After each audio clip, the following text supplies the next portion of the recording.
You are watching 812 channel. Don't forget to subscribe. UML राष्ट्रिय राजनीतिको र नेपालको कम्युनिस्ट आन्दोलनको मूलधार त्यो हो भन्ने कुरा साबित मैले किन गर्न चाहन्छु भने तथ्यले किन पुष्टि गर्न अगाडि पनि भने दोहोऱ्याउन चाहन्छु त्यो किन भनिन्छ भने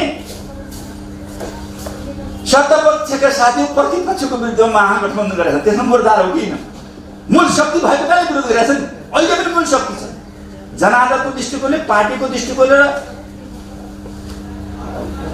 अब सांसदहरूको दृष्टिकोणले संख्याको दृष्टिकोणले संख्या अब यो पार्टीमा चाहिँ साथीहरूले सरकार बनाइसकेपछि किन बनाएछन् फत्त उठेर फेरि यता त्यहाँ मन्त्री नबन्ने मान्छे यता आउनेवाला छन् अहिले साथीहरू मन्त्री बन्न गएका सबैलाई मन्त्री बन्न पर्ने भएको छ मन्त्री बन्न गएका साथीहरू समेतको कुरा गर्दा पनि अहिले सबभन्दा ठुलो पार्टी नेपाल अहिले चाहिँ केपी शर्मा ओलीले नेतृत्व गरेको पार्टी हो कि होइन सबभन्दा ठुलो पार्टी राष्ट्रिय राजनीति मूलधारै हो 90 प्लस भनौँ न अब घटायो भने 90 प्लस भोलि सरकार बिन्न बित्तिकै अब फेरि बहुमत आउने सम्भावना छ तपाईँ हेर्नु यिनीहरूले सरकारको क्याबिनेटको पूर्णता दिन बित्तिकै बहुमत आउन सक्छ बरु सरकारमा बस्ने कि नबस्ने भन्ने मात्रै कुरा जस्तो लाग्छ मलाई यसो हेर्दाखेरि यिनीले गरिरहनु न केही समय लै पार्टीहरूले आफ्नो चाहिँ नि तुममा भइरहनु न के भयो यिनी नाङ्ग्यो नि देख्नु 2 महिनामा के भइसक्यो 2 महिना केही छैन न सरकार क्याबिनेटलाई पूर्णता दिन सकिएको छ त्यो अस्ति चाहिँ पपुलर बजेट केपी शर्मा ओलीजीको नेतृत्वको सरकारले ल्याएको पपुलर बजेट जनतामा चाहिँ नसा भयो त्यसबाट जलन भएर अहिले फेरि अर्को बजेट ल्याएछन् त्यसो गर्न मिल्छ सरकारको निरन्तर हुन्न अर्को बजेट ल्याएर त्यो चाहिँ के छ भने सबै देशका विकास निर्माणका सबै एजेन्डालाई काट्न मिल्छ जनताले के भन्छन् यो राम्रो गर्यो कि नाङ्गिँदै गएको साथीहरू मौका हो यही बेलामा चाहिँ के छ भने कार्यकर्ता पाल्ने जाने एउटा चाहिँ तालमेल गरिहाल कार्यकर्तालाई पालियो भने चुनावमा जिताउँछ कि भन्ने छ जनताले त विश्वास गर्दैन कार्यकर्ताले छोड्न थाले त्यसैले कार्यकर्ता थेग्ने कार्यकर्तालाई पोषण गर्ने यस्तो प्रकारको कार्यकर्तामुखी चाहिँ बजेट ल्याउनुहुन्छ यो त राष्ट्र र जनताको समृद्धिको चाहिँ एउटा एजेन्डालाई केन्द्रबिन्दुमा राखेर बजेट हुनुपर्ने हुन्छ देश र जनताको यो कार्यकर्ता चाहिँ मुखी चाहिँ प्रतिस्पर्धा जो बजेट छ त्यो बजेट कार्यकर्ता मुखी छ यो राष्ट्र र जनतालाई यो हित गर्दैन उहाँहरूको सबै विकासका योजनाहरू त्यो महान एउटा विकास र का जो एजेन्डाहरू योजना जो अगाडि बढाएको छ त्यसलाई चाहिँ धराशायी पार्ने किसिमले आइरहेको छ उहाँहरू विकासको लागि होइन उहाँहरू जनताको लागि होइन उहाँहरूले आफ्नोलाई इतिहास साक्षी छ कसले पटक पटक सत्तामा गएर नेतृत्व गरेका साथीहरू र नेतृत्व गरेर असफल भएका साथीहरू फेरि त्यसैको लागि गरिरहेछ त्यस कारण अहिले जो नेपालमा बहस भइरहेछ यो बहस निश्चित रूपमा यो बहस यो महान बहस हो हामीले अब राजनीतिक क्रान्तिको एजेन्डा अहिले तत्काल छैन राजनीतिक क्रान्तिको एजेन्डाका हामीले समाधान गरिसक्यौँ अब विकास र समृद्धिको एजेन्डा अब विकास र समृद्धिको नेतृत्व कुन पार्टी र कुन विचारले गर्छ भन्नेको बहस हो हामी सत्तामा हौँ कि बाहिर हौँ प्रतिपक्ष हौँ यो ठुलो कुरा होइन तुलना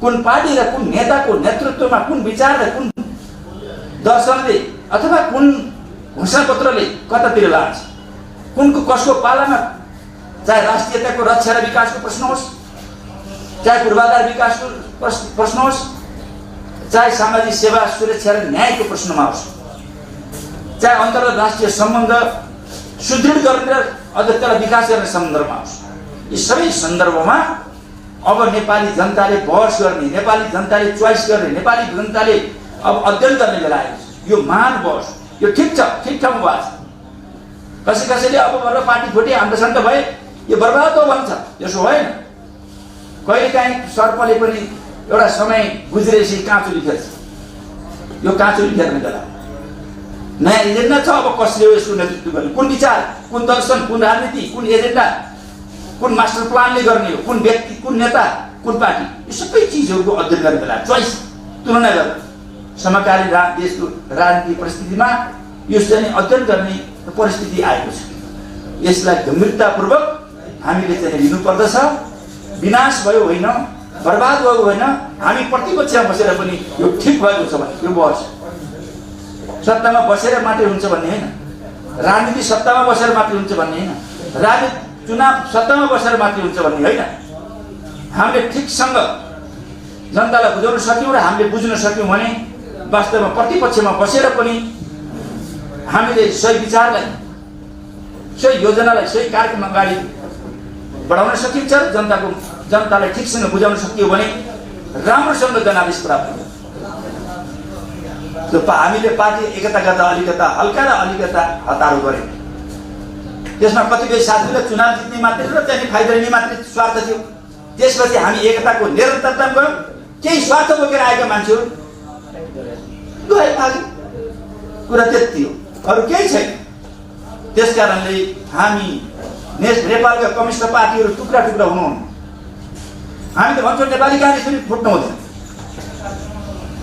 अरू कुनै पार्टी फुट्नु न, जुट्नु राम्रो, त्यसो गर्नु हुँदैन। देशको लागि देशमा अस्थिरता हुन्छ। जुन किसिमको अध्यादेश ल्याउनु भएको छ त्यो ज्यादै नै राष्ट्र र जनताको लागि, विकास र समृद्धिको लागि घातक एजेन्डा। त्यो त्यसले चाहिँ के छैन, आफूलाई पनि त्यसले सिद्धाउँछ। यो कुनै पनि फाट्नु पर्छ, अझ जुट्नु पर्दछ भन्ने ठान्छु। हामी त्यसो गर्नु हुँदैन। कहिले पनि त्यस्तो पापिस मन राख्नु हुँदैन, स्वार्थी मन राख्नु हुँदैन। त्यस कारणले यो फुटाउने र फुट्ने यस्तो किसिमको षड्यन्त्रमा हामी लाग्नु हुँदैन। जसले गरेको, हामी भित्र होस् या बाहिरको होस्, हाम्रो विपक्षी हो, जसले गरेको यो बेठी कुरा हुन्छ भन्ने म ठान्दछु।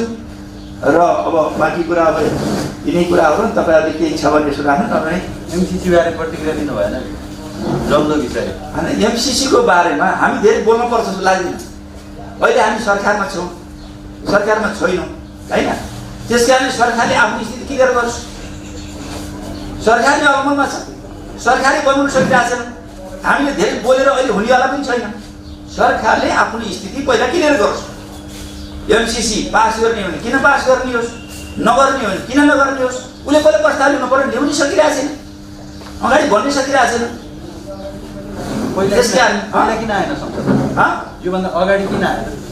संसदमा त विचाराधीन छँदैछ नि। त्यस्तो हामी बसको रूपमा चाहिँ किन आएन भने बस त चाहिँ के छ भन्नुहुन्छ भने संसदमा गएकी हो होइन, बस चलेकै हो, विभिन्न पार्टीहरूमा र बाहिर पनि कार्यदल बनेकी हो, अध्ययन भएकी हो।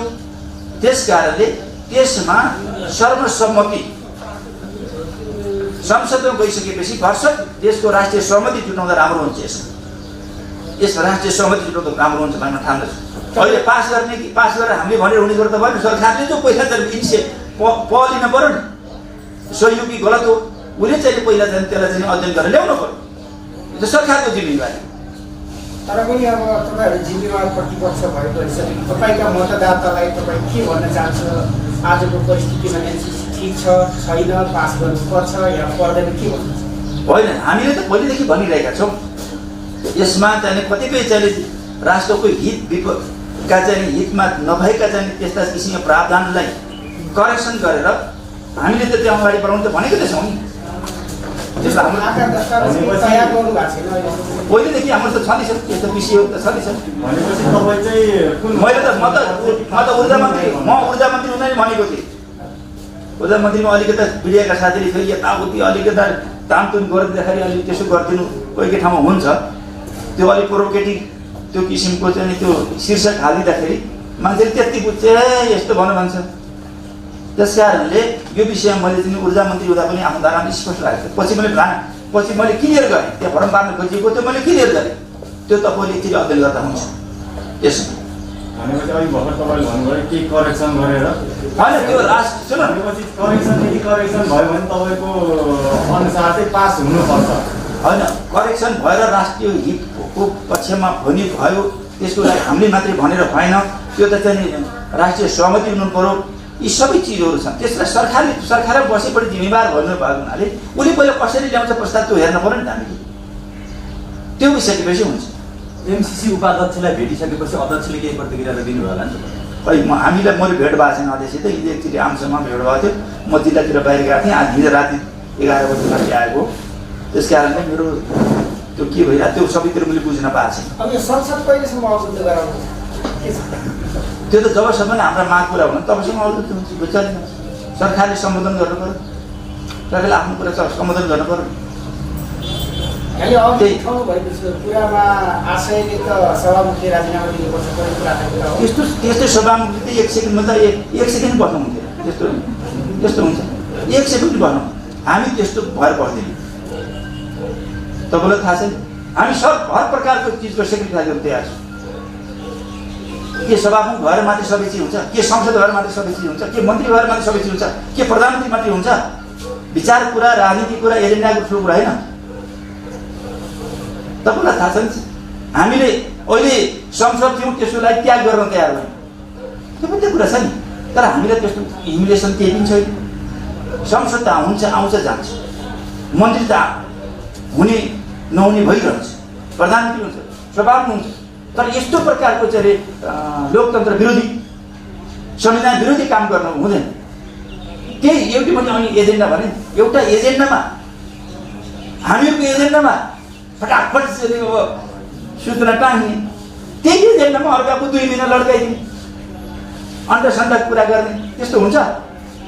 त्यसरी सभामुख भएर चाहिँ के भन्छ राष्ट्रले, जनताले, विदेशी होइन मानव जातिले के भन्छ, हाम्रो आउने पिँढीले के भन्छ?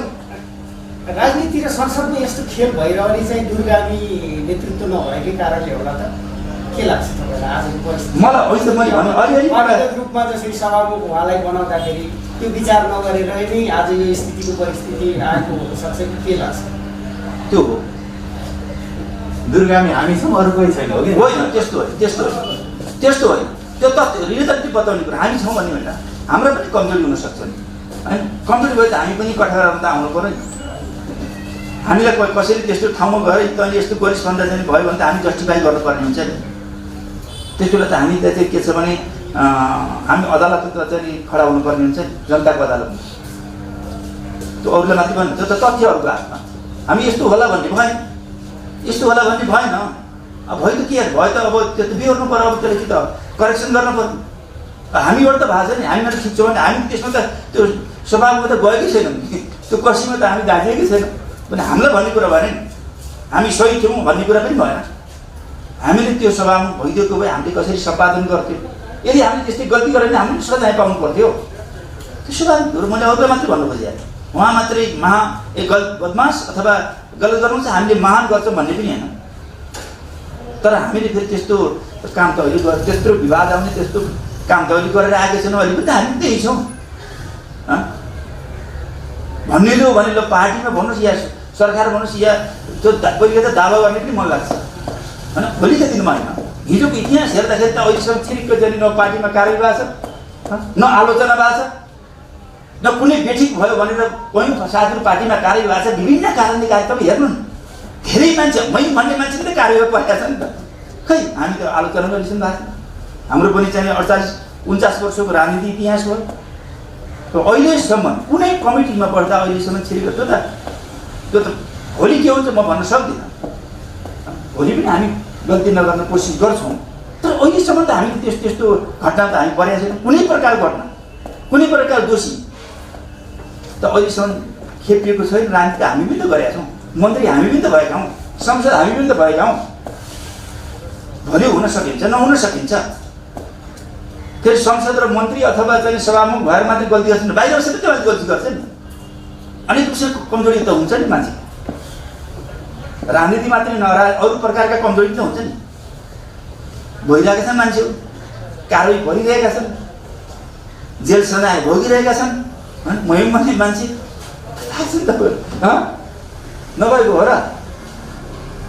त्यस कारणले त्यो कसीमा हामी सधैँभरि जिन्दगीभरि एकचोटि चाहिँ राम्रो काम गरेर गल्ती हुँदैन भन्ने पनि होइन। एकचोटि फेरि चाहिँ के छ भने नराम्रो काम गरिसकेपछि मान्छे सचिन्न भन्ने पनि होइन। तर फेरि के छ भने सही र सही, गलत त गलत त भन्नुपर्ने हुन्छ।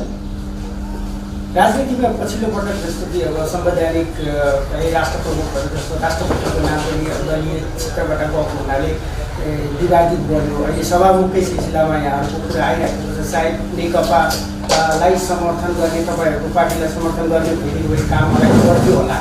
यो पदहरूमा तपाईँलाई लाग्दैन कि एउटा निष्पक्ष र दलीय हात नपरेका व्यक्तिहरू राख्दा उपयुक्त होला? के लाग्छ? हामी एउटा राजनीतिक क्रान्तिको माध्यमबाट पुरानो व्यवस्थालाई फाल्ने र नयाँ व्यवस्था ल्याउनेको लागि हामीले धेरै समय हामीले खर्च्यौँ, आफ्नो जीवन नै खर्च्यौँ। देशका अहिलेका राजनीतिक पार्टीहरू एक प्रकारले भन्यो भने राजनीतिक क्रान्ति गर्नलाई एक असम्म सफलै देखिन्छ। म सबै पार्टीहरू, नेपालमा भएका सबै पार्टी, त हामी जनआन्दोलन होस्, जनयुद्ध होस् या मधेस आन्दोलन होस् या हर प्रकारका आन्दोलनमा हामीले आफ्नो ठाउँमा सापेक्ष रूपमा सफलता हासिल गरेको हुनाले त्यसको लागि हामीले गर्वै गर्नुपर्छ। व्यक्ति विषयका सीमा कमजोरीका कुरा आफ्नो ठाउँमा छँदैछ। त्यो हाम्रो जीवनकालमा हामी सबै मिलेर आफ्नो आफ्नो ठाउँमा लड्दै जाँदा त्यसपछि हामी सहकार्य गरेर लड्यौँ। त्यो एउटा महान उपलब्धि हो हाम्रो जीवनकाल। एउटा राजाको व्यवस्था थियो, अहिले गणतन्त्र आयो। राजा जङ्गलतिर लाए, अब जङ्गलतिरका मान्छेहरू आन्दोलनकारी जनताहरू चाहिँ नि सत्तातिर लाए। अब हाम्रो चाहिँ के छ भने मैले अगाडि पनि भने सङ्केत गरेँ, अहिले हाम्रो समस्या के हो भने तिनै राजनीतिक पार्टीहरू जसले चाहिँ यो पुरानो व्यवस्था फाल्न र नयाँ व्यवस्था ल्याउनको लागि ठुलो योगदान गरे, ती नेता, पार्टी, जनता। तर त्यसले नयाँ अब हाम्रो राजनीतिक एजेन्डा बदलियो। विकास र समृद्धिको एजेन्डा छ। विकास र समृद्धिको जगमा टेकेर हामी समाजवादमा पुग्नु छ, जो हामी संविधानमा लेखिसक्यौँ। अब यहाँ समस्या के छ भनेदेखि ती नेताले अब यिनीहरूलाई लामो अभ्यास छैन समृद्धिको। राजनीतिक क्रान्तिको त 70 वर्ष लड्दाखेरि अभ्यास भएर अलिकति सफलता हासिल, पहिला गल्ती पनि गरेर। तर अहिले त नयाँ एजेन्डा छ नि। यो नयाँ एजेन्डामा अब यी राजनीतिक पार्टीहरू होइन, अब को लोहिकारी हुन्, को राष्ट्र र जनताप्रति जिम्मेवार छ भन्ने कुराको यो चाहिँ बहसहरू, यो टेस्ट पनि यो ठिक भएको छ। तपाईँले देख्नु त्यो बर्बाद भयो, पार्टी फुटे, यता भयो उता भयो भन्ने यो ठिक पनि भएको छ। यो बहस हो। यो बहस नै हाम्रो ठिक ठाउँ नजिक बस्ने भयो, नजिर बस्ने। यो बहस अनिवार्य थियो। ये तो होना ही था,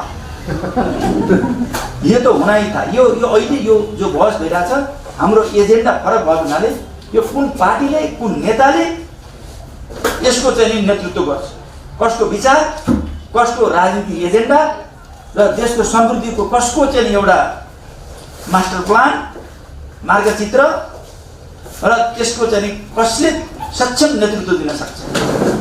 मलाई एउटा मन लागेको कुरा तपाईँहरूले सेयर गर्ने मन लाग्यो। राष्ट्रको समृद्धिको लागि तपाईँ हामी पनि, मिडियाका साथीहरू, जनता पनि त्यति निरुत्साही हुनुपर्ने जरुरी छ, अधैर्य हुनु जरुरी छ। जुन विकसित मुलुक देखिया छौँ, हाम्रो नेकामा तुरुन्तै कायपलट हुनु पर्थ्यो भन्ने कुरा सोच राख्नु बेठिक छ। जो अहिले विकसित मुलुकहरू छन्, ती विकसित मुलुकहरूले आजभन्दा 250-300 वर्ष पहिला नै राजाको संसारमा जो किसिम निरुकुश व्यवस्था थिए ती व्यवस्थाको अन्त्य गरे र उनीहरूले त्यसपछि पनि यस्तो प्रक्रियाबाट उनीहरू पनि गुजेर गएका हुन्। तपाईँलाई याद होस्, यो प्रक्रिया उनीहरू पनि गुजेर गएका छन्। र त्यसपछि त्यो टेस्ट हुँदाहुँदै बल्ल चाहिँ कुनै यस्तो पार्टी आउँछ, यस्तो नेता आउँछ कि यस्तो बहस छलफल गर्दै जाँदा त्यो करिब मूल रूपमा सर्वसम्पन्न गुणले भरिपूर्ण नेता एकचोटि आउनुपर्ने हुन्छ। त्यसको लागि यो बहस अनिवार्य छ। समृद्धि कस्तोबाट हुन्छ, मैले एउटा मेरो भावना बताउँछु। जुन नेता उसको विचार पनि होस्, उसको भिजन पनि होस्, राष्ट्र निर्माणको उसको मास्टर प्लान पनि होस्, त्यतिले मात्रै भिजन बारे मात्रै हो, ज्ञान, उसको क्षमता पनि हो, ज्ञान पनि चाहियो। ज्ञान चाहियो, भिजन चाहियो। ज्ञान र भिजन पनि छ, तर ऊ फेरि ज्ञान र भिजन मात्रै भएर भएन। त्यस्ता ज्ञान र भिजन भएका मान्छे त देशमा कति छन्, कति त्यो पावर हुने राष्ट्र प्रमुख हुनु पर्यो। उसले राष्ट्र प्रमुख हुने ठाउँमा जानु पर्यो नि। पावरमा जान सक्नुपर्ने। अब पावरमा जाने हैसियत राख्नु, ज्ञान र क्षमता भएर पावरमा हुन्छ भन्ने होइन। त्यो कार्यकारी पद हुन सक्नु पर्यो। कार्यकारी पद हुन त फेरि पार्टी चलाउनु पर्यो, जनताले चुन्नु पर्यो, जनतालाई विश्वास दिनु पर्यो, पार्टीलाई विश्वास दिनु पर्यो, क्षमता प्रदर्शन गर्नु पर्यो। त्यो ठाउँमा आउने ट्याक्टिस हो कि अब सबै चाहियो पावरमा आउनु। ज्ञान क्षमता चाहियो, उसले त्यो भिजन ज्ञान क्षमतालाई त्यो भिजनमा बदल्न सक्नु पर्यो। ल भिजन पनि भयो, ज्ञान क्षेत्र पनि भयो, अहिले पावर आउने क्षेत्र ल पावरमा पनि आयो। इमान्दारी हुनु पर्यो, लोही पाइ हो कि आएर हुन्छ, ज्ञान क्षेत्र हुन्छ, पावर आउँछ। अनि पछि अनि ल पावरमा पनि आयो। अनि पछि जनतालाई मोबिलाइज गरेर चाहिँ कार्यान्वयन गर्ने क्षमता राख्नु, त्यति सबै भयो। तर सबै छ तर लोही प्राप्ति छ। अब भविष्य थिएन, यी सबै गुणहरू एकचोटि आउनुपर्छ। त्यसपछि देश सिस्टममा चल्छ, बुझ्नु। म एकपल्ट सुरुमा जापान गएको थिएँ, जाइकाबाट 13 दिनको लागि। 13 दिनसम्म जापानमा किन बस्ने? कोरियातिर साथीहरूले के भन्यो भने होइन 13 दिन नबस्नु, हामीलाई 4 दिन हामीलाई कोरियामा टाइम दिनुहोस् भन्नु हो कि। तपाईँलाई अनुभव सुन्नुहोस् न, कोरियामा टाइम दिनुहोस् भन्नु।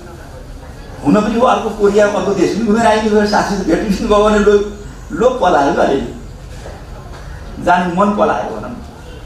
त्यसपछि मैले उता कोरिया जाने निश्चित गरेर त्यहाँको लाने व्यवस्थापकहरूलाई मैले भने यो कसरी हुन सक्ने भने मैले जापानमा आएको मान्छे कोरियामा जान्छु भन्छ। हाम्रो नेपालमा जे पनि हुन्छ नि, नेपालको सिस्टम प्रयोग गरेँ कि मैले, त्यहाँ त त्यो सिस्टम हुन्छ। अनि मैले फटाफट नेपालतिर चाहिँ फोन गरेँ, यता गरेँ उता गरेँ, त्यहाँबाट चाहिँ जापानबाट कोरियाको भिसा बनाएँ। त्यसपछि त्यो टिकट काटेँ, फाटफुट गएँ। उनीहरू त चकित भयो, यस्तो के हुन्छ। त्यसपछि उनीहरूले धेरै टाढो 4 दिन जति म कोरिया गएँ।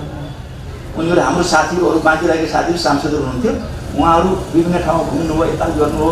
अब सबै 5 स्टार होटेल, प्लेन, अनि पछि बुलेट ट्रेनहरू होइन, सबैको व्यवस्थाबाट गरेका थिएँ। बस्ने ठाउँ कि विभिन्न ठाउँमा कहाँ जाने सबै सेटिङ थियो नि। म त 4 दिन मेरो ग्याप भयो। अनि पछि कोरिया गएर म आएँ। अब मेरो केही त छुट्यो होइन, ठाउँ घुम्ने ठाउँ छुट्यो। अनि पछि अरू यता नेपाल आउने बेलामा सबैले त्यो पैसा बचाएर पुरै चाहिँ सपिङ गरेर आए। म त पुरै ऋण लाएर टाट पल्टेर आएँ। नेपालमा भएको मैले पैसा पनि अलिकति राम्रै चाहिँ नि बचाएर आउँ। त्यहाँ के रहेछ भन्नुहुन्छ भने म जब 4 दिनसम्म म कोरिया गएँ,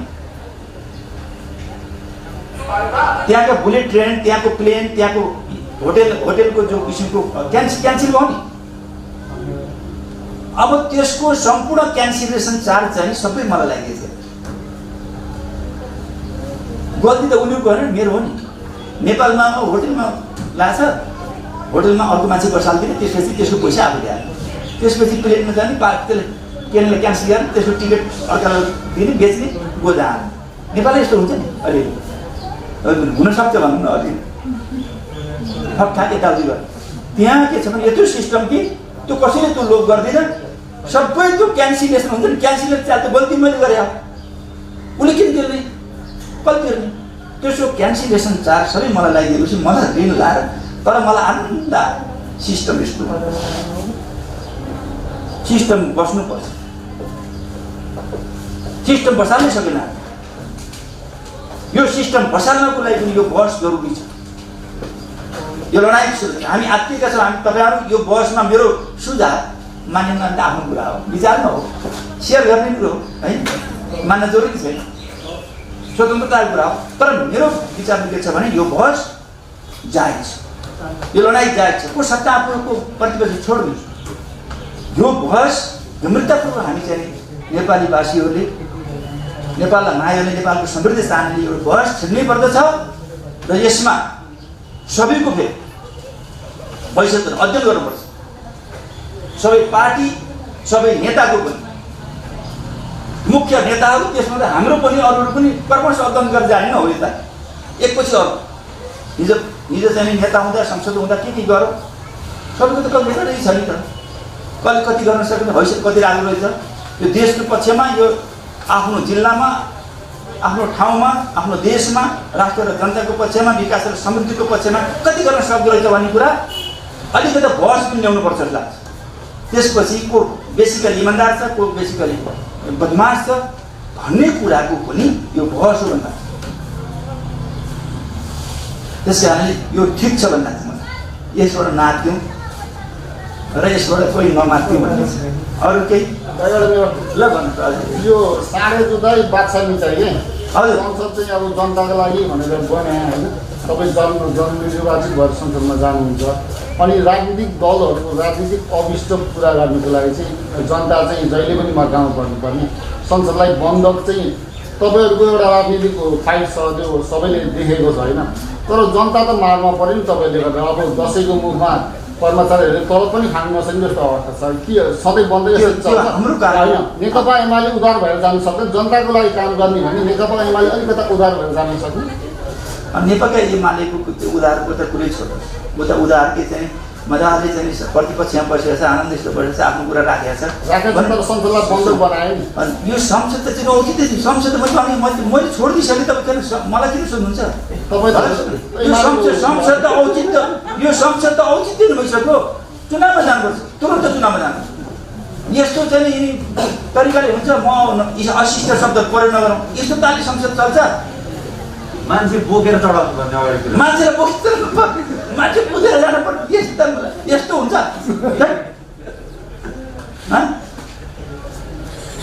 हेर्नुहोस् त, मान्छे नेपाली जनताले चाहिँ वास्तवमा भनेदेखि यत्रो कोरोनाको बेलामा पनि त चाहिँ तपाईँको चाहिँ कत्रो कष्ट गरेर विद्या छ, कहिले केही कष्ट पनि सहनुपर्छ छोडिदिनुहोस् जनताले। यो चाहिँ वास्तवमा भनेदेखि यो बहसमा सत्य तथ्य उतार्नु पर्ने लाग्छ।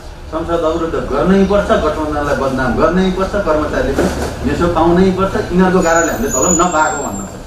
त्यस्तो त्यो सरकारको कारण। आज गएको राति त्यसले हल गर्न पर्दैन। खै तपाईँले संसदै चलाइदिनु भएन अनि कसरी हुन्छ त? अब यिनीहरू चाहिँ यिनी साथी प्रतिपक्ष आउँदै संसद चलाइदिएको सुर्केस नदिएको थियो होइन, बजेट आउनु नदिए होइन, कस्तो कुरा? अरूले जे गरे त्यही गर्ने हो। त्यो त्यसको बदलामा होइन। यी साथीहरूले जो माग गर्छन्, तपाईँहरूले सोध्ने कुरा म जायज खान्छु। यी साथीहरूले सोध्ने कुराको बेकार छ। तपाईँले सोध्ने कुरालाई म जायज खान्छु। यसो सही के हो गलत के हो अध्ययन गरौँ होइन। संसद अवरुद्ध गर्ने कुरा चाहिँ वाला ठिक बेठिक हुने कि अथवा संसद चलाउनेवाला ठिक हुने के हुने है? कसरी चलाइरहेछन्, के गरिरहेछन्, सबै विकास विभागका सबै कामहरू र सबै लोकप्रिय कामहरू सबै काटिसकेको संसद खाली खानेकुराहरू हुन्छ। त्यो के नपाउने कुरा होला र? जसरी पनि तपाईँ पाउनुहुन्छ, नपाउने कुरा हुन्छ, तलब नपाउने कुरा हुन्छ।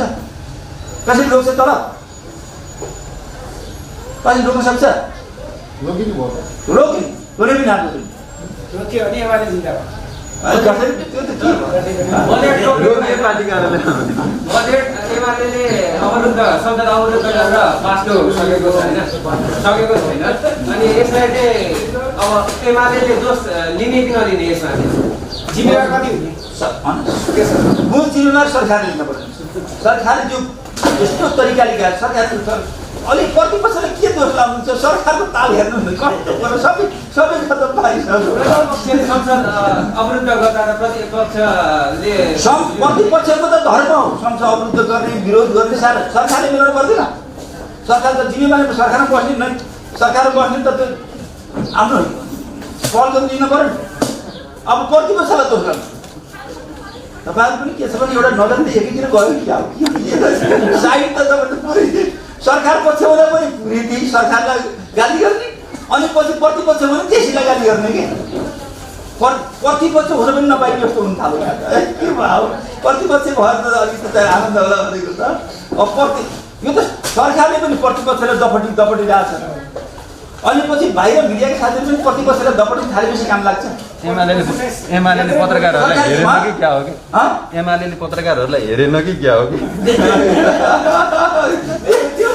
त्यो पनि हुन सक्छ है। ल है त धन्यवाद है त।